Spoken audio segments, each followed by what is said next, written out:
गोपालगंज के एक तिलक समारोह में चाउमीन खत्म हो जाती है और चाउमीन खत्म होने से नाराज होकर कुछ लड़के चाउमीन बनाने वाले दोनों लड़कों को मारने लगते हैं। इतना मारते हैं कि उन्हें गोपालगंज के अस्पताल के इमरजेंसी वार्ड में भर्ती होना पड़ता है।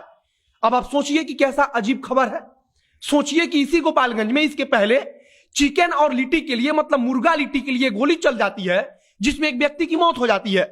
इसके पहले मछली के सिर के लिए, मतलब मुंडा के लिए लड़ाई हो जाती है। अब हमको लग रहा है कि प्रशासन को एक खुद मेनू तैयार करना चाहिए गोपालगंज जिले के लिए, और प्रशासन को इस बात की इजाजत देनी चाहिए कि यह खाना यह व्यंजन आप अपने शादी में, तिलक में या पार्टी में रख सकते हैं, और उसकी जिम्मेदारी प्रशासन को लेनी चाहिए। क्योंकि शादी में कभी चाउमीन के लिए लड़ाई होती है, तो कभी चिकन खत्म हो जाता है उसके लिए लड़ाई होती है, तो कभी मछली का मुंडा खत्म हो जाता है इसके लिए लड़ाई हो जाती है। अब नमस्कार, मेरा नाम है मोहित कुमार सिंह और आप जनता जंक्शन देख रहे हैं। अब आप सोचिए कि कोई जिला बाढ़ से परेशान है तो कोई जिला सूखे से परेशान है, लेकिन बिहार का गोपालगंज अपने यहां हो रही शादी विवाह तिलक में मार से परेशान है। वहां हर आए दिन शादी में किसी व्यंजन को लेकर मार होती है, जिसमें लोग घायल होते हैं, इमरजेंसी वार्ड में पहुंचते हैं, कुछ लोगों की मृत्यु हो जाती है, और यह सब कुछ लगातार चल रहा है। सोशल मीडिया पर मीम्स बनते हैं और उन मीम्स का असर ये होता है कि पूरे बिहार में गोपालगंज का नाम प्रसिद्ध हो जाता है। पूरे बिहार तो छोड़ दीजिए, पूरे देश में। लेकिन किस काम के लिए? काम के लिए कि अगर तिलक में चाउमीन खत्म हो जाती है तो वहां पर मार हो जाता है, मछली का मुंडा खत्म हो जाता है तो वहां पर मार हो जाता है, लिट्टी और मुर्गा खत्म हो जाता है तो इसके लिए मार हो जाता है। बाकी अगर किसी पड़ोसी का मुर्गा मर जाता है और उसको कोई आकर बताया जाता है कि जादू टोना करवाकर फलानवा ने तुम्हारे मुर्गा को मरवा दिया, तो वह उठकर जाकर उसके घर पर बम फेंक देता है, और इसके लिए भी गोपालगंज का नाम प्रसिद्ध हो जाता है। मतलब अजीबोगरीब घटनाओं के कारण गोपालगंज प्रसिद्ध हो रहा है। बाकी यह घटना गोपालगंज के विजयपुर थाना क्षेत्र के अंतर्गत एक गांव आता है रसूलपुर, उसी गांव का है। वहां पर बताया जा रहा है कि रात करीब 10:30 बजे एक तिलक समारोह था, जहां कुछ लड़के चाउमीन खाने जाते हैं।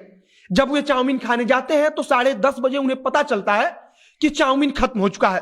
वे चाउमीन के स्टॉल पर खड़े होकर जो चाउमीन बनाने वाले दो लोग थे उन दोनों से कहते हैं कि हमें चाउमीन दिलाओ।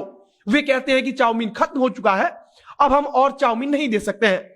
इसके बाद से वे उन्हें पीटने लगते हैं। इतना पीटते हैं कि लोगों को छुड़ाना पड़ता है। कई लोगों को लगता है कि उन दोनों भाइयों को जो चाउमीन बनाते हैं उनकी जान चली जाएगी।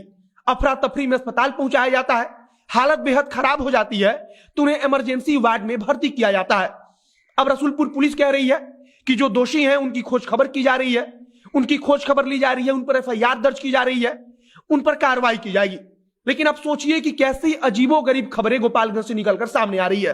एक व्यक्ति की मुर्गी मर जाती है, कोई उसको जाकर बता देता है कि तुम्हारे पड़ोसी ने जादू टोना करके तुम्हारी मुर्गी को मार दिया है। इसके बाद से वह भाई साहब उठते हैं तो बम ले जाकर उसके घर पर फेंक देते हैं। इसके बाद से मछली का मुंडा वाला, एक शादी विवाह में लोग जाते हैं, खाना खाने जाते हैं, वहां उनको पता रहता है कि मछली बनी हुई है। कुछ लोग मांग करते हैं कि हमें मछली का मुंडा चाहिए, लेकिन मछली का मुंडा तय समय पर नहीं मिल पाता है। इसके बाद से वहां लड़ाई हो जाती है। इसके अलावा एक जगह और शादी ब्याह की घटना है। वहां जब लोग जाते हैं तो जाने के पहले उन्हें सूचना मिलती है कि वहां मुर्गा की व्यवस्था की गई है, वहां पर चिकन सौंपा जाएगा। लेकिन जब चिकन व्यंजन में खाने में उन्हें नहीं दिया जाता है तब वे भड़क जाते हैं।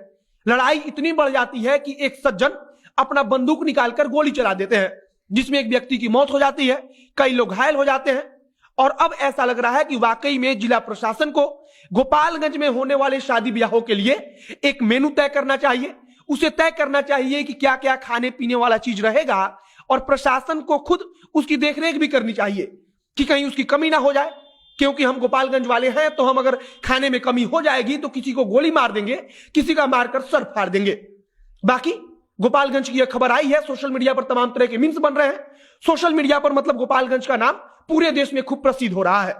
अब आप सोचते रहिए कि एक तरफ अन्य जिले बाढ़ से लड़ रहा है, कोई जिला सूखा से लड़ रहा है, कोई जिला किसी अन्य समस्या से लड़ रहा है, और गोपालगंज जिला अपने शादी विवाह में होने वाले मार और लड़ाई के लिए लड़ रहा है। बाकी आगे कुछ नया अपडेट आएगा तो उसे हम आप तक पहुंचाते रहेंगे। इस वीडियो को यहीं समाप्त करते हैं। वीडियो को शेयर कीजिएगा, फेसबुक पेज को लाइक कीजिएगा, यूट्यूब चैनल को सब्सक्राइब कीजिएगा। मिलते हैं फिर बहुत जल्द अगले वीडियो में। कैमरे के पीछे अनुराग मिश्रा खड़े हैं और मैं मोहित कुमार सिंह। बहुत बहुत धन्यवाद।